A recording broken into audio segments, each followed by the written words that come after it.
श्लोक पहले क्लोज देते अभी मैं गीत गा रहा हूँ या पसंद है क्लासिकल तो वो गाते रहते हैं हमें क्या भी सुनो एक बात सब बोले और जे कृष्ण नहीं आती जे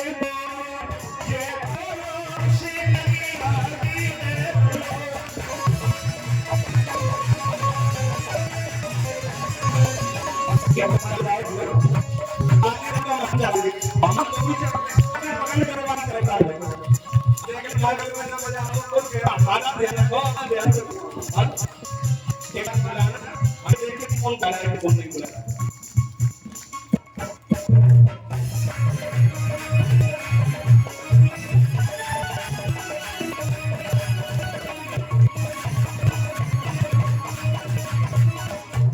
पूजा शिक्षक है और उनके साथ कोई भी अच्छा नहीं रहा है बुलाने देखो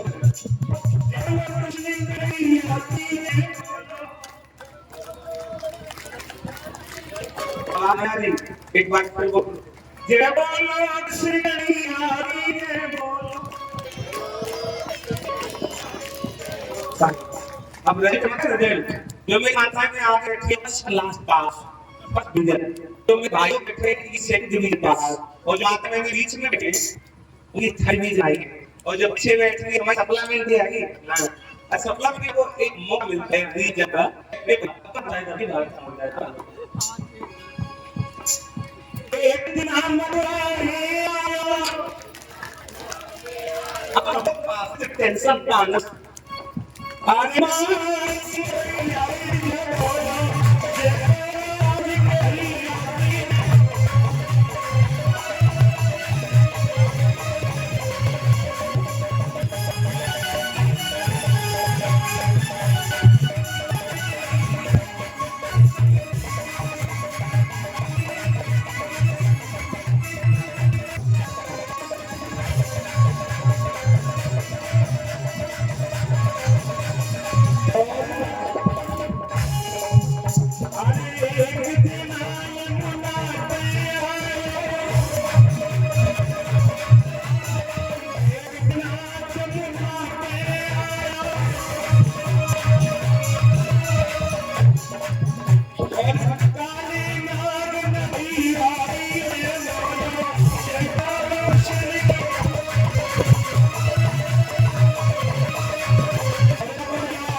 इधर बैठे मैंने जार लाया और आवाज भी सुन रही हम कहते हैं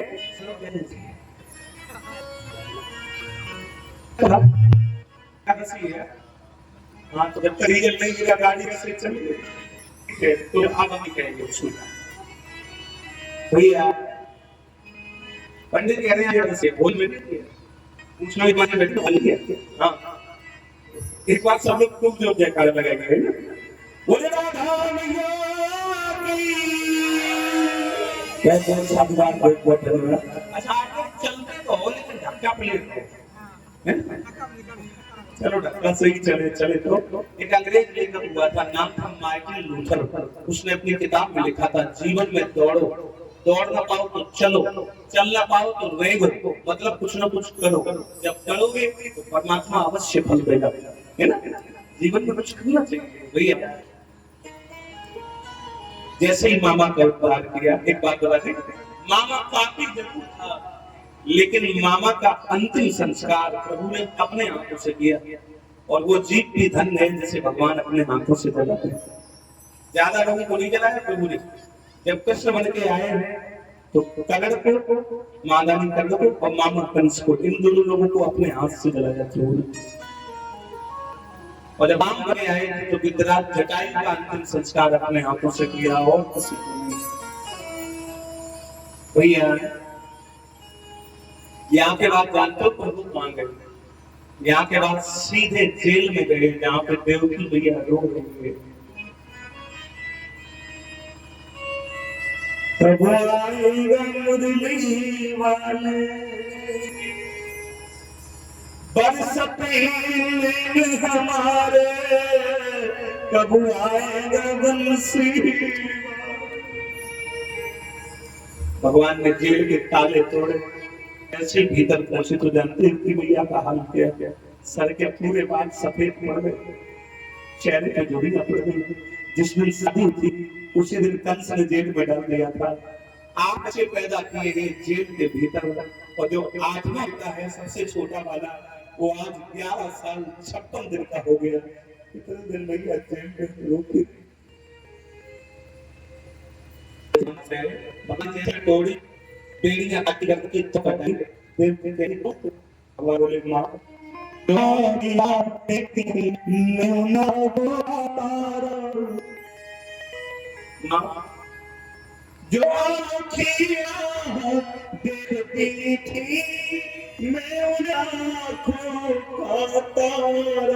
हूँ। मैया तुमको बतलाता हूँ मैं अष्टमाल तुम्हारा, मैं तुम्हारा आता था। मेरी मैया बेटी मेरा कोई नहीं, बेटा बोलता है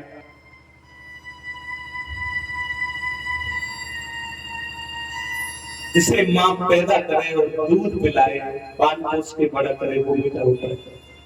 एक बात बता, जन्म देने वाली माँ छोटी होती है, पालने वाली माँ बस बड़ी होती है।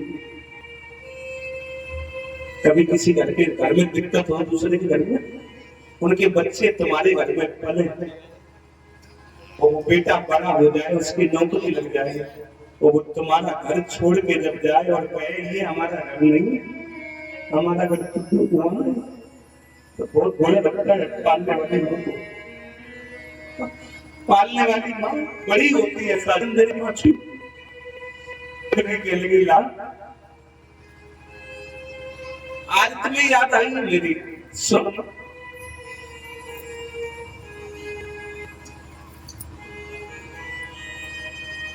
खबर मेरी माँ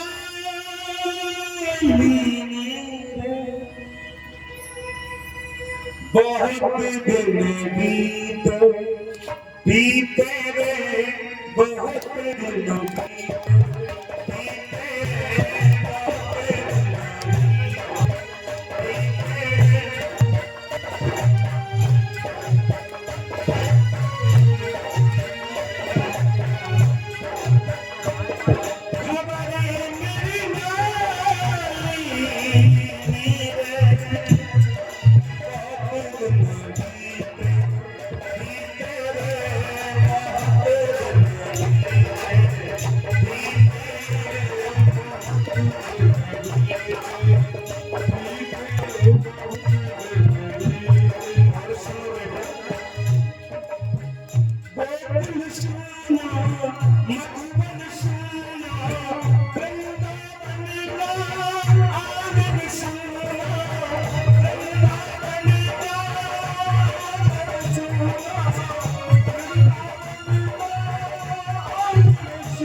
हमारी डेली जब से 500 रुपए एक साड़ी 5 रुपए प्यारी की रक्षा करेगा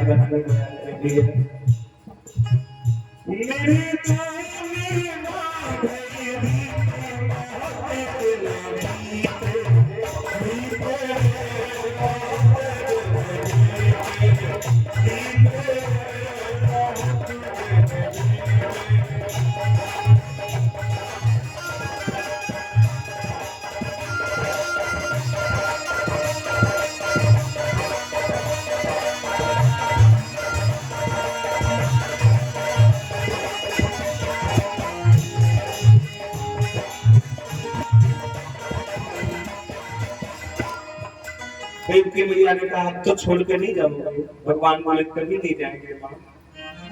अब यहाँ से मेरे प्रभु कहाँ गए पता, यहाँ से मेरे परमात्मा श्री कृष्ण पढ़ने गए। अब विद्या अध्ययन के लिए जाने कहाँ पढ़े मेरे प्रभु पता, एमपी में एक जिला है जिसका नाम है उज्जैन, बड़ा प्यारा शहर है। भगवान महाकालेश्वर की नगरी क्षिप्रा नदी के तट पे बसा है वो उज्जैन। हमारे भैया सुनील भैया और गोलू भैया 101 रुपए पड़े देवी जी भिक्षा करने राधा रानी दया करे। यहीं पे मेरे प्रमुख पढ़ने आए उज्जैन में। इनके गुरु जी का नाम है संदीपन। अच्छा, सुदामा जी यहाँ पहले से पढ़ रहे थे। सुदामा जी उम्र में बड़े हैं, कन्हैया छोटे हैं। सुदामा जी सीनियर हैं, कन्हैया जूनियर है। सुदामा जी वरिष्ठ हैं, कन्हैया कनिष्ठ हैं। हाँ, अब आप भी सोचोगे ये कहाँ लिखा है? ये हमने लिखा हुआ नहीं पढ़ा, ये हमने माताओं को रोज सुना। माताएं मैंने एक गीत गाते हैं, कौन सा सुनो? और एक ही गुरु जी के दोनों बड़े थे, श्री कृष्ण छोटे से बड़े।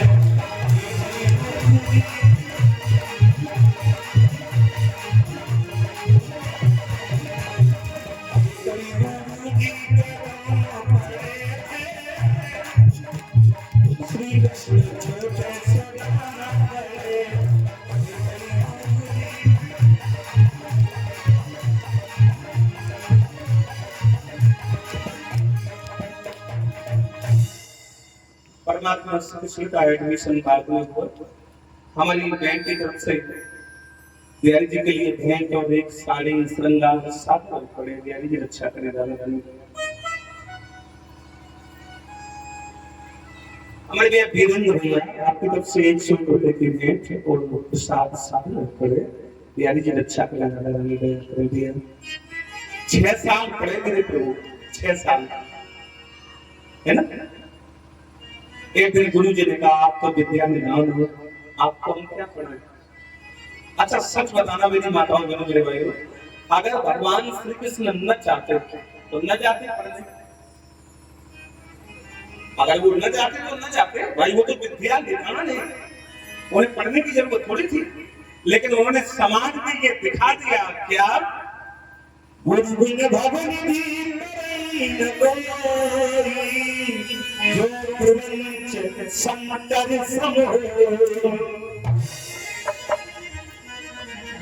बड़ा आदमी जैसा करता है, हम छोटे लोग उनकी नकल करते हैं।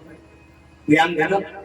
इसलिए अगर आप समाज में कोई बड़े अधिकारी हैं, आप पैसे में ज्यादा बड़े हैं, तो आपको अच्छे काम करने चाहिए, क्योंकि छोटे लोग आपको देख के आपकी कॉपी करते हैं, नकल करते हैं। इसलिए भगवान ने गुरु बनाए, न चाहते तो न बनाते, या चाहते तो गुरु जी को अपने घरे बुला लेते कि हमारे घर पढ़ा दो। लेकिन नहीं, गुरुत्व तो तभी है, गुरु का सम्मान तो तभी है जब गुरु की शरण में चल के जाओ। गुरु को अपने यहाँ नहीं बुलाते। हाँ, आज मैंने देखा लोगों के पास थोड़ा पैसा बढ़ जाए तो मास्टर साहब से कहते हैं हमारे 2 बच्चे कोचिंग पढ़ेंगे, 10,000 रुपए महीने पे देंगे, तुम हमारे घर में पढ़ा दो, हमारे घर में आप पढ़ाने। गुरु जी से कहते थे जो बच्चा अपने घर में कोचिंग पढ़ेगा वो जिंदगी में कभी कुछ कर ही नहीं सकता। क्यों? बाहर वाले कमरे में मास्टर साहब आ गए, उसी के घर में पढ़ाना, बाहर वाले कमरे में पढ़ाना। अब बच्चे से एक सवाल नहीं आया तो मास्टर साहब ने जैसे ही एक थप्पड़ मारा तो वो रोने लगा, और वही बगल वाले कमरे में है उनकी मम्मी। तो मम्मी दौड़ के आगे कहे मास्टर साहब हमारे बेटा को पढ़ाना खूब, लेकिन मार मारे। सोई पढ़ गए। जब गुरु के यहाँ बच्चा जाता है तो वह अनुशासन में रहता है। भैया यहाँ से लौट के आए मेरे प्रभु। और एक बात बता दे मेरी माताओं को, मेरे भाइयों, जीवन में कोई भी काम करो तो जोश में करो, लेकिन होश में करो। मेरी बात समझ रहे? अगर तुम्हारे अंदर जोश आ गया और होश नहीं है तो भी बेकार, तो बेकार, वो जोश बेकार। समझना पड़ा। एक आदमी के दांत में दर्द हो रहा था, एक मिनट आप सुनिए। तो दांत दिखाने के लिए बीडीएस के पास गया, डेंटल सर्जन के पास। डॉक्टर ने दांत देखा, डॉक्टर ने कहा दांत बीच से टूट गया, ये उखाड़ना पड़ेगा, नहीं तो आगे चल के तुम्हें ज्यादा परेशानी होगी। मरीज ने कहा दांत उखाड़ोगे दर्द होगा, डॉक्टर ने गलत बोला, वो ऐसा दर्द होगा। डॉक्टर ने भी डॉक्टर चालाक तो चाहिए, डॉक्टर दिमाग आया, मैं से पूछा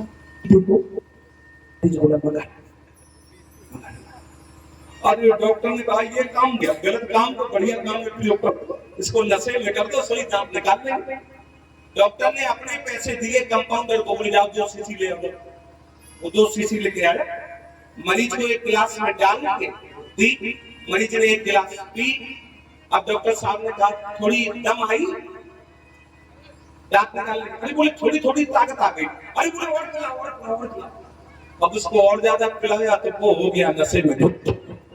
डॉक्टर ने कहा आप दांत निकाले, वो कह गया आप किसी के पाप में दम नहीं तो दांत में हाथ लगा के दिखाओ। सबने कहा भैया जोश में रहिए लेकिन होश में रहिए। अब यहाँ से प्रभु जब लौट के आए तो वृंदावन नहीं गए, मथुरा आए। अब ये जो प्रसंग है ये बड़ा प्यारा प्रसंग है मेरी माताओं बहनों मेरे भाइयों। मैं निवेदन करूंगा आप लोग थोड़ा शांति से सुनना, और मैं देख रहा हूँ आप सब लोग शांति से ही सुन रहे हैं। हाँ, माता बहने भी शांत है, भाई लोग भी शांत है। ये प्रसंग बहुत सुंदर है। जैसे ही प्रभु लौट के आए मथुरा में तो देवकी मैया ने सोचा मेरा बेटा ने जिस दिन से जन्म लिया था उसी दिन हमें छोड़ के चला गया था वृंदावन। यशोदा ने पता नहीं क्या खिलाया हो क्या न खिलाया हो। आज मैं अपने हाथों से 56 भोग बनाऊंगी और अपने हाथों से अपने लाला को खिलाऊंगी। देवकी मैया ने बड़ी मेहनत करके 56 भोग बनाए और सोने की थाली में परसे, और जैसी दयाली जी के सामने वो थाली रखी, भगवान ने जैसी थाली देखी भगवान की आंखों में आंसू आने लगे, आंसू आने लगे, रोने लगे प्रभु। थाली में एक और नहीं खाया, थाली छोड़ दी और भगवान छत पे चले गए। देवकी मैया ने ऐसे ही देखा, देवकी मैया ने सोचा मैं बेटा की तबीयत खराब है, कितने मन से मैंने भोजन बनाए थे और बेटा ने एक और भी नहीं खाया। देवकी मैया दौड़ के आई, अपने पति से कहा, पुष्पेंद्र जी से कहा, स्वामी सुनते हो मैंने बड़े बड़े बड़े प्रेम से 56 भोग बनाए थे, लाला को थाली पर से उसने एक और भी नहीं खाया और रोज आया छत पे चला गया। तुम जाके पूछ लो क्यों न जाए।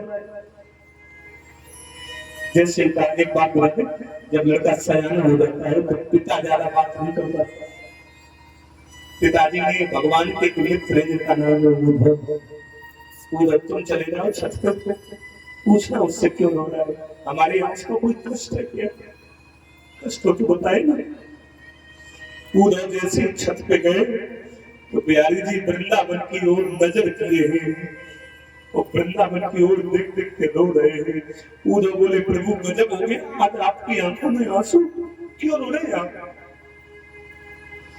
तो भगवान ने उद्धव को गले से लगा लिया, उद्धव मैं ये नहीं कह रहा तुम्हारे मथुरा में किसी चीज की कमी हो, कभी किसी चीज की नहीं, लेकिन उद्धव सोने की थाली में भोजन मिला, 56 भोग मिले, लेकिन मेरी यशोदा मैया जो अपने हाथों से माखन निकालती थी तो माखन नहीं मिला उद्धव। और सुनो, तुम्हारे इस मथुरा में श्री कृष्ण चंद्र कहने वाले तो लाखों हैं, लेकिन जिस दिन से मैंने वृंदावन छोड़ा मुझे किसी ने कन्हैया क्या कह के नहीं बुलाया, जब मेरी यशोदा मैया बुलाती थी।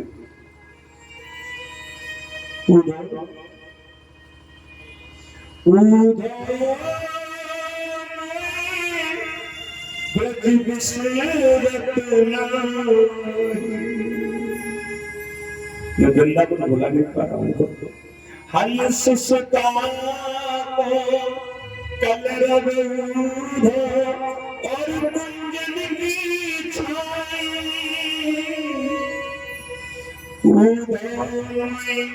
ब्रज बिसरत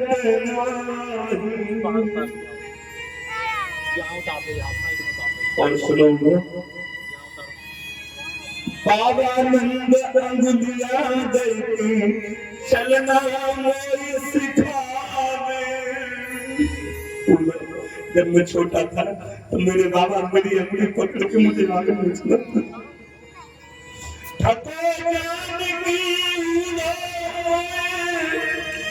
सीधा से लपटा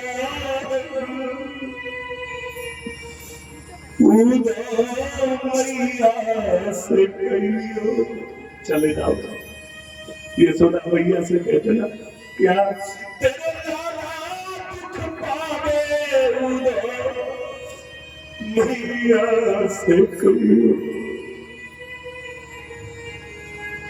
चले जाओ तो सुनो और उधो मैया की आज याद सताई गई है।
चले जाओ गोपियों को समझा देना, मेरी माँ यशोदा को समझाना, मेरी याद में रो रही हूँ।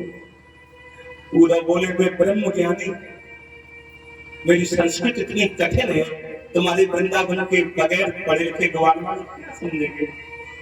भगवान ने कहा उधो विद्वान वो होता है जो श्रोताओं के हिसाब से समझाते हैं, वो विद्वान होता है। थोड़ा सरल भाषा में बताना ना उधो बोले हम जाते रहे लेकिन हमारे पास ज्यादा टाइम नहीं है, आधा घंटा रुकेंगे बस और चले आएंगे। भगवान ने मन ही मन में सोचा कि पहले तुम जाओ तो जाने के बाद पता चलेगा कि आधा घंटे रुकते हो या एक दिन रुकोगे या एक हफ्ता रुकोगे या 15 दिन बाद लौटोगे या लौटोगे ही नहीं।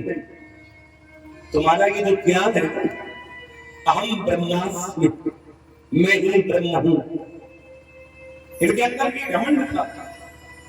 ब्रह्म ज्ञानी हो और दुनिया के सबसे बड़े विद्वान का चेला है, इनके गुरु का नाम है बृहस्पति। बृहस्पति सबसे बड़े विद्वान है।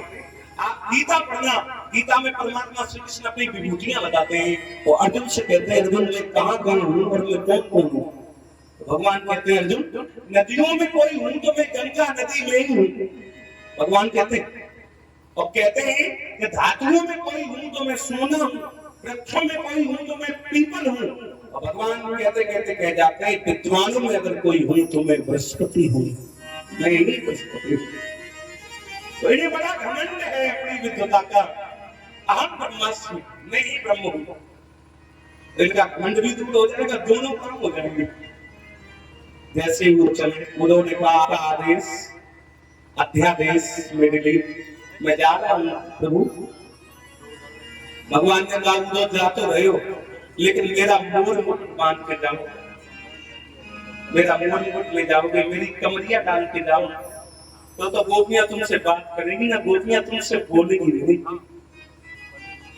भगवान का मुकुट बांधा, बोले कमरिया डाली भगवान की, और वही वाला रथ ले जा रहे हैं कि सबसे कृष्ण प्रहलाद वृंदावन से आए थे। वृंदावन की जितनी गोपियां हैं सब गांव के बाहर बैठी इंतजार करती हैं रोज। गोपियां गीत गाती हैं क्या, जाने कब आएगा मुझे अपना बनाएगा।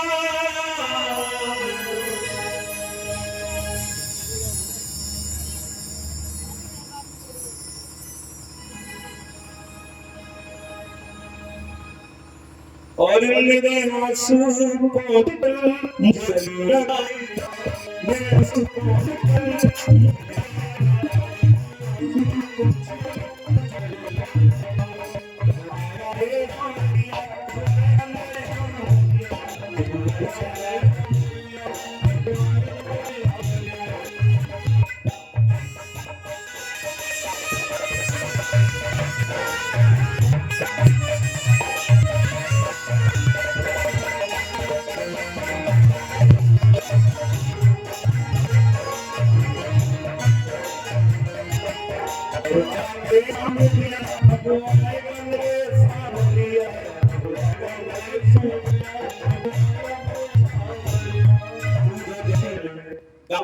बैठे हुए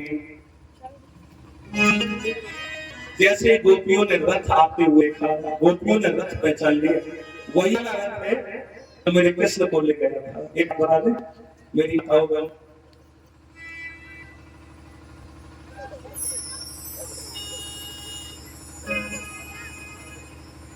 हमारे जो परीक्षित जी के विजय श्री हैं, आपकी तरफ से 1100 रुपए हमें लिए और हमारे जितने भी संगत करने इसमें भाई लोग सब ये 501 रुपए से सम्मान करें। एक बार तारे करके सब चीजों को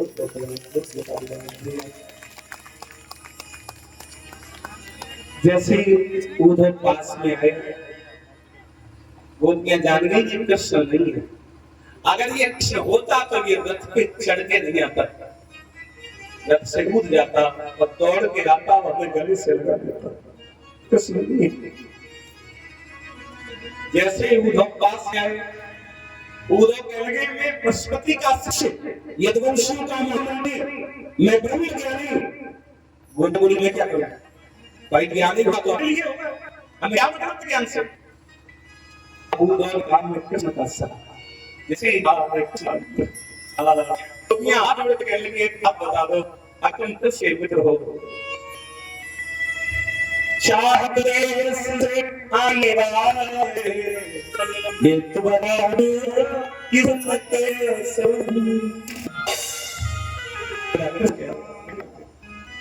वो शादी से ठीक मेरी ना जाना वो यहाँ पर भी क्या वर्षों की तरह नहीं आया मेरे को चिट लेके ये पगड़ी सब पियो ने साथ खड़ी तो काज के बीच पड़ गए। वो कह रहे हैं पियो वो साधर का आदमी की ऊपर है उसका भजन करो। वो नहीं है वो कह रहे हैं वो उसको आ रही है मैंने योगी आने का प्रयास किया मैं तो साधारण आदमी बच के बदले तुम कह रहे हो निराकर है मैंने नहीं आता है उसको इतना डराया आपको तो मैं बचा मेरे से मान्य बता और सुनो उधर अगर आप कह रहे हो योगी है तब तो मेरे दोनों नाम के आप दोनों नाम के आप बोल सुनो हमें दिल सारी जीती और तेरे साज हुए और योगी भी है गोरी भी है मेरे पंच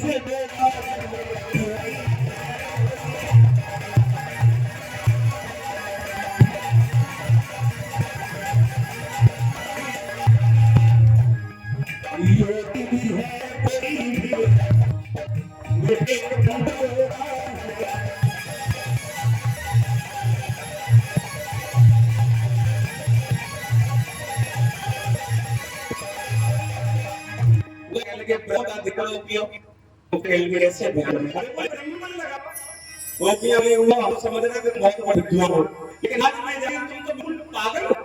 क्यों तुम कह रहे ब्रह्म में लगा अरे मन पास में तो हम है क्यों क्यों बोले हो मन न एक मनाते सुबह श्याम सब ले गए जबी कई उधर साथ एक आस रही एक दुनिया में कोई फुकरी हमारी मेरे ब्रह्म ज्ञान को वो बैठ गए वो आधा घंटे बोला आप लोग ब्रह्म का पहला अब मैं कहा आधा घंटे बोला अरे गोपियों ने एक कहा हे श्याम सुंदर ऐसे ही भाग आया गोपी के शिक्षण मत में परमात्मा कृष्ण बसी जाते हुए उधो ने जैसे ही भगवान को कहा तो उधो ने गोपी तुम्हें नहीं तुम्हारे पैरों को नहीं गोपियों तुम्हारे पैरों के नीचे जो रज पड़ी है उस रज को ये उधो बार-बार नमस्कार। उधो ने कहा गोपियों राधे तेरे चरणों की उधो सुधो है गया सुन गोपिन के बोल ज्ञान बजाई जिंदगी और प्रेम बजाया राधे तेरे चरणों की। आइए एक लाइन ला लो उधो जी गा रहे हैं कर धूल जो मिल जाए राधे तेरे चरणों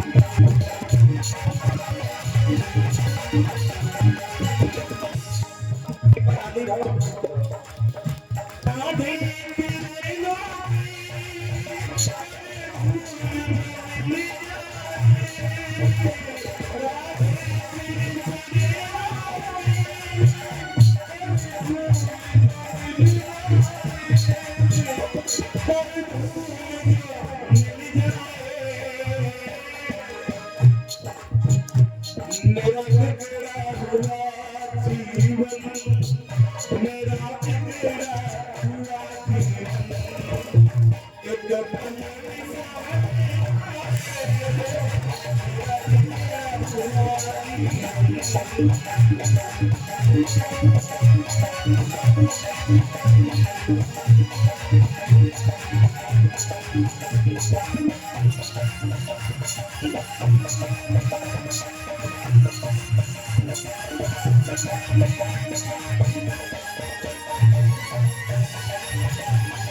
इस गीत में चार अंतर हैं चार कड़ी मुझे चारों याद है लेकिन समय का अभाव है। एक जो अंतरा मुझे बहुत अच्छी लगती है वो सुन लो कौन सी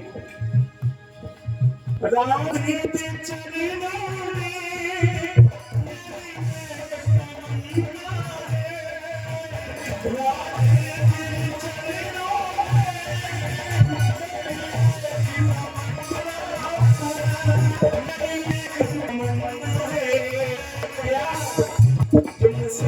में तुम सामने हो मेरा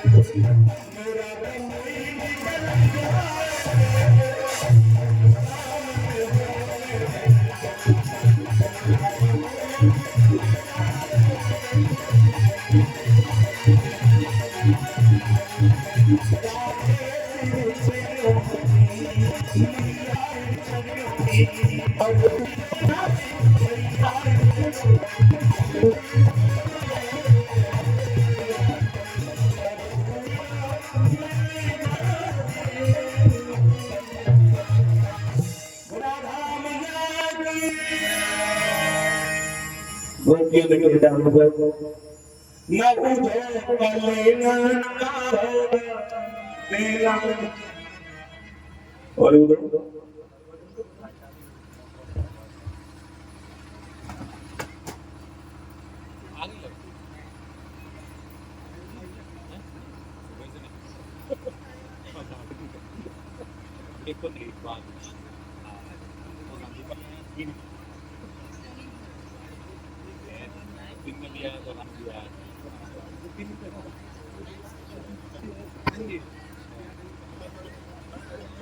अकेले आए हो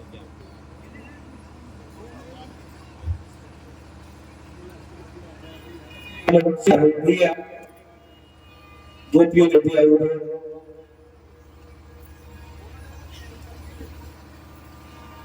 श्री कृष्ण पुजारी हमारे कछु नहीं जानत पिया प्यारे प्यारे न्यारे बिना अखियां दुखियां नहीं मानती है। गोड़ को समझानी है।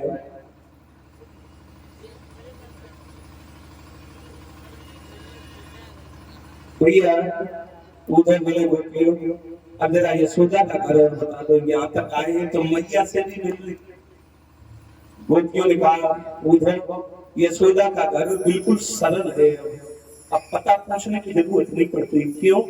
बोले कि जो पानी बह रहा है गली में, ये पानी पानी नहीं है उधर, फिर क्या है?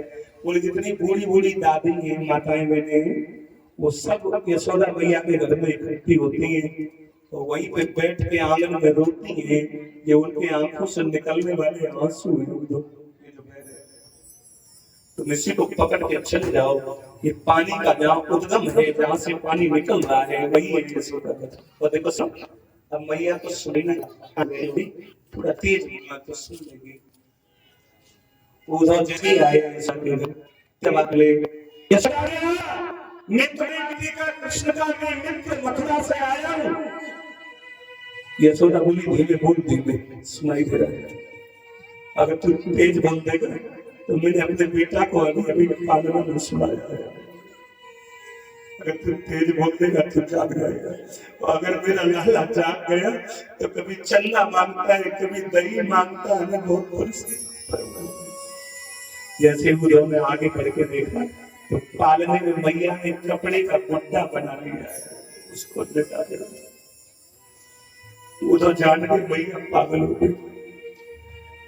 और उधर सुनो, कैसे भूल जाऊं मैं उसको। एक दिन माखन खा रहा था, हाथ में रोटी लिए था, एक कौवा आया, कौवा रोटी छीन ले गया मेरे लाला के हाथ से। उधर लाठी लेके घूमा था, कह रहा था मैया कौवा से बदला लेंगे।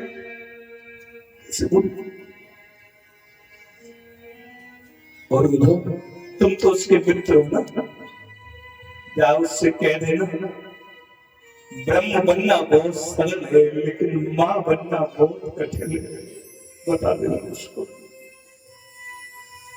और सुनो, अगर उसको मथुरा में आनंद है तो हम उसके आनंद में बाधा नहीं बनेंगे उधर, लेकिन मेरे लाला से कह देना जाकर के अपना ध्यान रखे, मैं तो जी लूंगी रो रो के, मुझे कोई दिक्कत नहीं। जाके बता देना जब मेरा अंतिम समय आए तो ज्यादा नहीं तो एक बार मुझे दर्शन दे जाए बस। गोपियां सब कहने लगे उधर जानते हो वृंदावन में कितने रुके? 6 महीने रुके, 6 महीने। और 6 महीने के बाद भी जब उधर चले तो उधर का मन नहीं है वृंदावन से जाने का। वृंदावन के प्रेम ने उधर को रोक लिया। उधर जैसे चले तो गोपियों ने कह दिया उधर उस कृष्ण से जाके कह देना क्या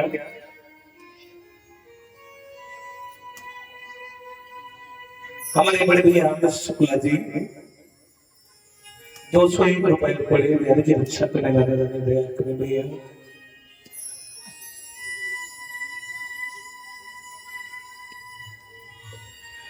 एक बार तेरा बंदर देखो,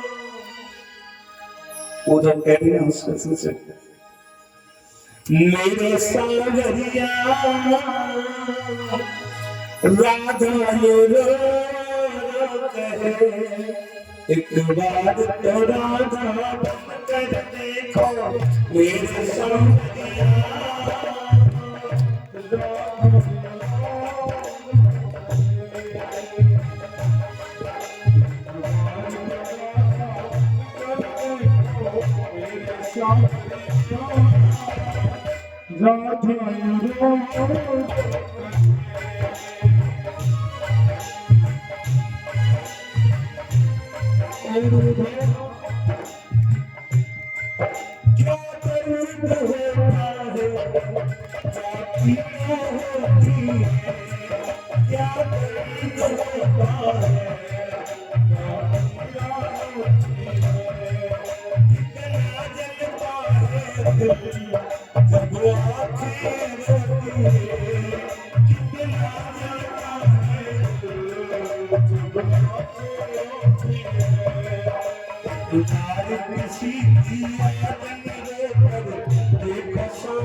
छह महीने के बाद वापस हुए वो लोग, मथुरा आए।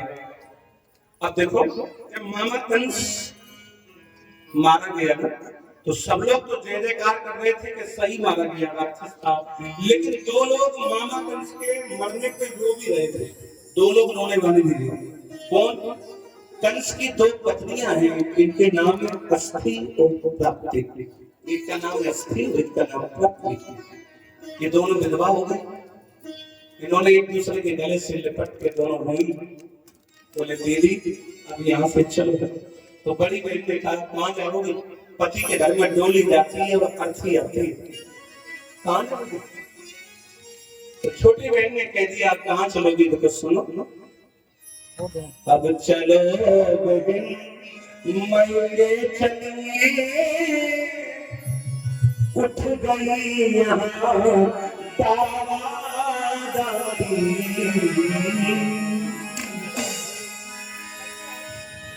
अब चला बहन मर के चलिए, उठ गई यहाँ दावादारी।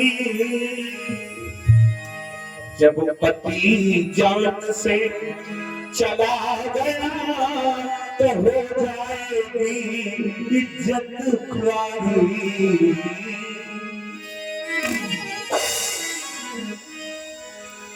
अब चलो मायके चले।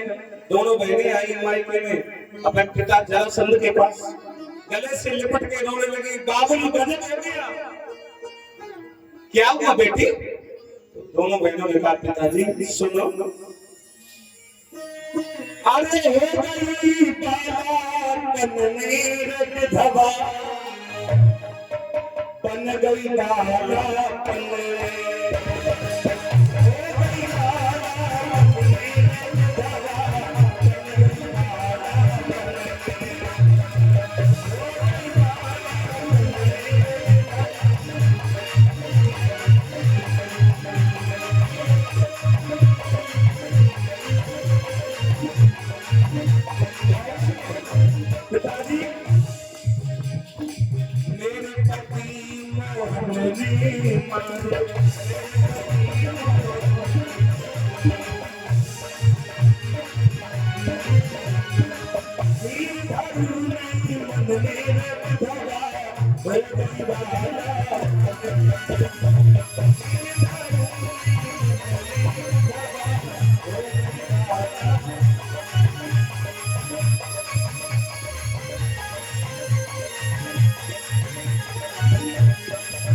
पति को मार दिया। पिताजी जरासंध ने कहा चिंता मत करो, हम अपने दामाद का बदला लेंगे।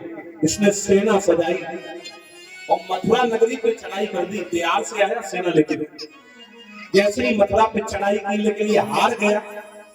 तो कितनी बार हारा बेटा? एक बार, दो बार, तीन बार, चार बार, 5, 6, 7, 8, 9, 10, 11, 12, 13, 16, 17 बार हारा। 17 बार। एक बात बता दें, बिहारी जी का जब मैं जीवन पढ़ता हूँ, बायोग्राफी पढ़ता हूँ, तो मुझे ऐसा लगता है जितना दुख कृष्ण को मिला इतना दुख शायद किसी को भी नहीं मिला होगा। बेचारे पैदा हुए तो वहां जन्म हुआ जहाँ पे चोर उचक के रखे जाते हैं, जेल में हुए ना। हाँ, और एक सेकंड नहीं रुके वहां से, जिस समय पैदा हुआ उसी समय भागे जल्दी जल्दी वहां से। और 5 दिन के नहीं हो पाए थे, पूतना मौसी आ गई जेल पिलाने। फिर सक्टासुर आ गया, तिरावत आ गया, अगासुर आया, बकासुर आया, व्योमासुर आया, केसी आया। और 7 साल के हुए तो पूरा गोवर्धन ने कोई उंगली के ऊपर उठा लिया। और 11 साल 56 दिन के हुए तो वृंदावन छोड़ दिया। और यहाँ चैन से बैठ नहीं पाए ताकि अभी तो मम्मा को मारे। और जरासंध ने दे चढ़ाई, दे चढ़ाई, दे चढ़ाई। अब जरा सोचो, इतना कष्ट पड़ने के बाद भी इनकी तुम मूर्ति देखना, इनका चित्र देखना, ये तुम्हें मुस्कुराते ही मिलेंगे। इसका मतलब जानते हो, जीना है तो हंस के जियो, जीवन में एक पल भी रोना। क्यों? हंसना ही तो है जिंदगी, रोते जीवन खोना।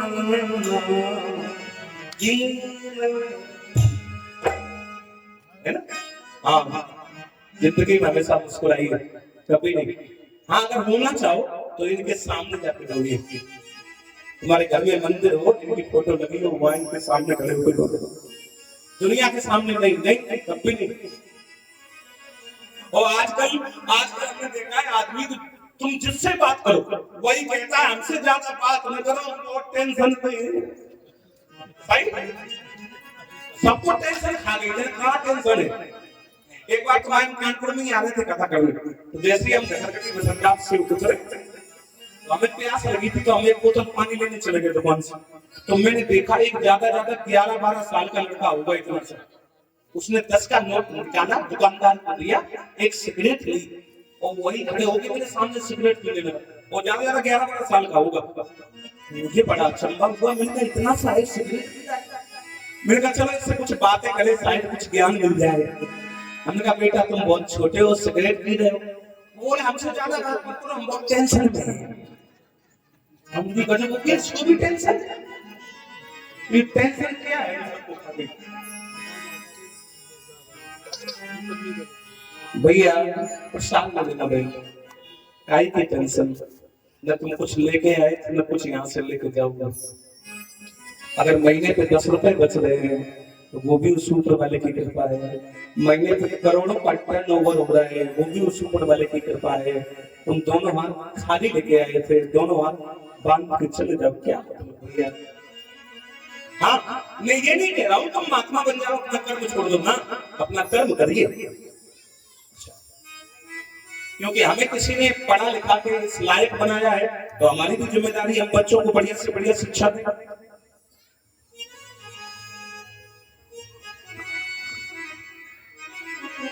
18वीं बार जब जरासंध आया तो इधर से आया जरासंध, तो उधर से आया कालिवन, पश्चिम से कालिवन आया। ये जो कालिवन है ये गुरु गर्गाचार्य जी का लड़का है, गर्गाचार्य का बेटा है कालिवन। और ये मजाक से पैदा हुआ था, मजाक से कैसे? सुन लो देखो, यादवों में सब बातें तो बहुत अच्छी होती हैं, लेकिन यादवों में एक बात बहुत खराब होती है। बताओ तो बता दे, नहीं तो पन्ना पलट ले। बता दे, ना बता दे भाई। यादवों में एक बात ये खराब होती है, जितनी गहरी मजाक यादवों के घर में होती है, उतनी गहरी मजाक किसी परिवार में नहीं होती। यादव लोग मजाक बहुत गहरी करते हैं। और ये जो कालिवन है ये मजाक से पैदा हुआ था। कैसे? एक बार जब गुरु गर्गाचार्य जी ये यदुवंशियों के गुरु हुए गर्गाचार्य जी, तो गर्गाचार्य जी एक दिन मथुरा की गलियों में घूम रहे थे। यादव घर के छोटे छोटे बच्चे, उन्होंने गुरु जी से पूछा, गुरु जी तुम आप ब्याह हुआ तो नहीं हुआ? गर्गाचार्य जी बोले नहीं बेटा, आपने शादी नहीं की। यादव घर के छोटे छोटे लड़का बोले, गुरु जी तुम्हें लड़का बच्चा है कि नहीं? गुरु जी बोले कह रहे जब शादी नहीं हुई तो लड़का बच्चा कहां से आ गया? यादव घर के छोटे छोटे लड़का ताली बजा के हंसने लगे, गर्गाचार्य जी को थोड़ा बुरा लग गया। गर्गाचार्य जी कहने बताओ इतने इतने से बच्चे और हमसे कह रहे बुड्ढा के एक भी लड़का नहीं। तो गर्गाचार्य जी कहने लगे अब इन्हें डांटेंगे नहीं, क्यों? बल्ले बालक एक स्वभाव इन्हें संत विदु स्वीकार। बंदर और छोटे छोटे बालक एक सवाल के होते हैं, अगर अनुवाद कर देते उनको सम्मान लोग डांटते नहीं समझता लोग। हाँ, तो गर्गाचार्य जी ने सोचा इनके घर के बड़े बड़ों से कह दे, इनके पिताजी से कह दे, तो इनके पिताजी इन्हें डांट देंगे, तो इन्होंने जो पाप किया है वो इनका पाप खत्म हो जाएगा। गर्गाचार्य जी बड़े बड़ों के पास पहुंचे, बोले भैया तुम्हारे घर के बच्चे हमसे कह रहे थे कि बाबा तुम्हारा ब्याह बहू को नहीं गाओ। याद घर के बड़े बड़े बोले तुमने क्या कहा? बोले हमने कह दिया हमारी शादी नहीं हुई। फिर क्या हुआ? बोले फिर तुम्हारे घर के इतने इतने से बच्चे हमसे कह रहे थे तुम्हारे बच्चे हैं कि नहीं है, तो हमने मना कर दिया। तो तुम्हारे घर के छोटे छोटे बच्चे ताली बजा के हंस रहे थे, कह रहे थे देखो अभी बुड्ढा के लड़का नहीं है। आई यादवन के जो घर के बड़े बूढ़े थे उन्होंने क्या अकल पे गाज गिर गई। बोले गुरुजी एक बात बताएं, ऐसे बच्चे सही कह रहे थे गलत नहीं कह रहे। डांटा उन्होंने बच्चों को और बच्चों की तरफ हो गए। गर्गाचार्य जी बोले अच्छा बच्चे मजाक कर रहे हैं और बड़े बूढ़े कह रहे हैं सही कह रहे हैं। अब जा रहे हैं ऐसा लड़का पैदा करूंगा जो एक लड़का पूरे यादव समाज की बेइज्जती कर देगा। पहुंच गए भोलेनाथ के पास, अखंड तप किया। शंकर भगवान ने कहा बताओ क्या चाहिए? बोले एक बेटा दे दो। शंकर जी ने यही बेटा दे दिया, उसका नाम रख दिया काल यवन। जहां ये रहता था उस देश का नाम था यमन। आजकल उसको कहते हैं यमन। सऊदी अरब में, ईरान, कुवैत, यमन वही का रहने वाला था। और इसको 2 वरदान दिए, कोई भी भगवान का अवतार इसे मार नहीं पाएगा, पहला वरदान। और दूसरा वरदान ये किसी औजार हथियार से नहीं मरेगा। ये 2 वरदान दिए। और कालीवन में जरासंध ने बहुत पक्के मित्र, बहुत प्यारे दोस्त। कालीवन को जब पता चला, नारद जी ने जाके बता दिया तेरा मित्र है जरासंध। बोले हाँ, कन्हैया से 17 मदद नहीं करेगा। सुन, जैन मित्र दुख होए दुखारी, उन्हें बिलो पाप भारी। अपने मित्र की मदद करो। अरे कालीवन बोला हमें पता ही नहीं था, तुमने बताया। कालीवन ने सेना सजाई और मथुरा पर चढ़ाई कर दी परमात्मा के ऊपर।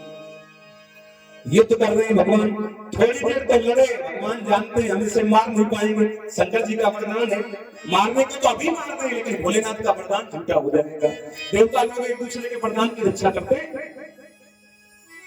भगवान ने थोड़ी देर तो युद्ध किया और युद्ध का मैदान छोड़ के भागने लगे मेरे प्रभु श्री कृष्ण। कालीवन पीछे पीछे भाग रहा है, खड़े हो जाओ, तुम्हें युद्ध का मैदान छोड़ के भागना शोभा नहीं दे रहा है, खड़े हो जाओ। तो भगवान आगे आगे भागते जाए। भगवान बोले हम भाग नहीं रहे। फिर बोले वही चल रहे जहाँ पूरा पावर हाउस रखा है, जहाँ पूरी तुम्हारी व्यवस्था है, जहाँ तुम मरोगे वही लेके चल रहे हैं। प्रभु आगे आगे भाग रहे हैं। जहाँ मेरे प्रभु ने युद्ध किया उस जगह का नाम है, गुजरात में वो जगह है, जिला है अहमदाबाद। और उस जगह का नाम है डाकोर। डाकोर में बैठे हैं मेरे प्रभु। नाम क्या है? रणछोड़ा है ना, रणछोड़ भगवान।